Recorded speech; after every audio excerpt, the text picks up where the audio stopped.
étions dans Jean chapitre 3 et nous montons vers le verset 16. Je répète bien, nous sommes en Jean chapitre 3 et c'est le verset 14. Jean chapitre 3, verset 14. Tu vas ouvrir ta Bible et tu vas regarder Jean chapitre 3, verset 14. La Bible dit, et comme Moïse élevant le serpent dans le désert, il faut de même que le Fils de l'homme soit élevé. Il y a une révélation ici. La Bible dit, comme Moïse éleva le serpent dans le désert.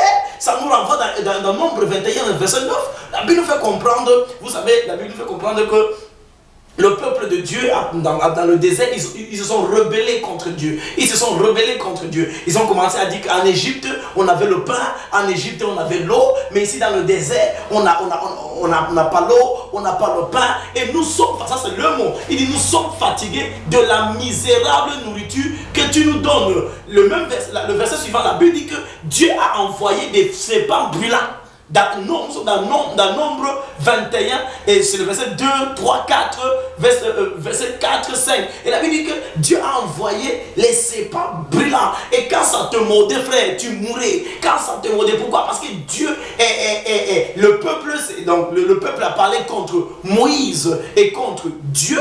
Et Dieu était irrité. Dieu était en colère contre son peuple. Il a envoyé donc les serpents brûlants. Et à chaque fois que ça te mordait, tu mourais. À chaque fois que ça te mordait, tu mourais. Et le peuple a crié, le peuple a dit, Moïse, on a péché contre toi, on a péché contre ton Dieu, sauve-nous. Et la Bible dit clairement, Moïse a intercédé en faveur du peuple. Moïse a commencé à intercéder. Et Dieu a exaucé. Dieu a dit, et ça c'est une instruction, claire. Dieu a dit, Moïse, fais-toi donc un serpent et tu vas élever ce serpent sur une perche. Et toute personne qui va regarder ce serpent, qui est mordu et qui va regarder ce serpent, il va conserver la vie. Et nous sommes ici. La Bible dit que de la même manière que Moïse dans le désert a élevé le serpent sur la perche, le Fils de l'homme, ça nous renvoie à Golgotha, ça nous renvoie sur la croix. Il fallait que le Fils de l'homme, Jésus-Christ de Nazareth, n'oublie pas, il était Fils de Dieu, mais sur la terre, il devait fonctionner comme Fils de l'homme, afin de positionner les Fils de l'homme en Fils de Dieu. Là, c'est une autre révélation, parce que la Bible dit, dans Romains chapitre 8, verset 14, tous ceux qui sont conduits par l'Esprit de Dieu, tous ceux qui sont conduits, contrôlés par l'Esprit de Dieu, c'est des Fils de Dieu. Il y a différence entre enfant de Dieu et fils de Dieu. Huros et technon, différents. Et la Bible nous fait comprendre tous ceux qui sont nés de Dieu sont des enfants de Dieu. Mais une autre révélation dit que tous ceux qui sont conduits par l'Esprit, c'est des fils de Dieu. Donc, comme Moïse a élevé le serpent dans le désert, de même le fils doit être élevé. Là, ça c'est le sacrifice. Je vous ai dit, l'esprit, pour que l'esprit demeure sur la terre, il fallait un sacrifice. Sans sacrifice, il n'y a pas pardon. Parce que l'homme avait péché. Adam a péché. Je vous ai dit, Adam portait la sémence de l'humanité. Et comme il a péché, Adam le premier homme. Et quand vous voyez, il y a quelque chose qui me vient dans la tête. Vous devez comprendre, Adam n'était pas créé dans Genèse chapitre 1. La Bible dit que Genèse chapitre 1, c'est le récit de la création.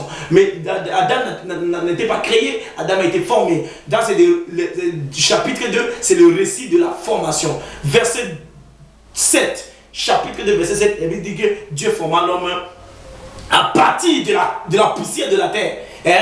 Il a dit domine. Il domine quoi? Tout ce que Dieu... Vous voyez, il y a la dimension poussière, il y a la dimension terre. La plupart des choses que Dieu a créées, il a créé à partir de la terre. Mais lorsqu'il s'agissait de l'homme, il a créé à partir de la poussière de la terre. Pourquoi? Parce que Dieu savait, dans Genèse chapitre 1, il a dit à l'homme, tu vas contrôler tout, tu vas dominer, exercer l'autorité. Donc, il faut que la poussière, parce que vous savez, la poussière est toujours au-dessus de la terre. Donc, ça veut dire que quoi? Ça parle également du positionnement, que ce soit spirituel ou naturel, de l'homme par rapport à autre chose que Dieu a créé. Donc, le Fils de Dieu doit être élevé afin que le sacrifice soit effectué.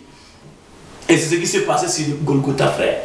La Bible dit qu'on a arrêté Jésus. Jésus n'avait pas péché, mais on l'a arrêté. Jésus n'avait pas menti, il n'avait pas volé, mais on l'a arrêté. La Bible dit qu'il fallait que quelqu'un paye le prix. Et personne n'était digne. Ça nous l'envoie dans Apocalypse chapitre 5. Personne n'était digne d'ouvrir le livre et de briser, de rompre les sceaux. Personne. Donc il fallait que l'agneau, nous sommes dans Apocalypse chapitre 5. Parce qu'Apocalypse, il faut un prophète. Vous voyez, il y a ceux qui sont appelés dans l'enseignement prophétique. Je suis parmi ceux qui sont appelés dans l'enseignement prophétique. On ne comprend pas l'esprit. Et on amène à comprendre. Parce que les gens, c'est ça le véritable problème. La Bible dit que mon peuple périt par faute de connaissance. Lorsque tu n'es pas posé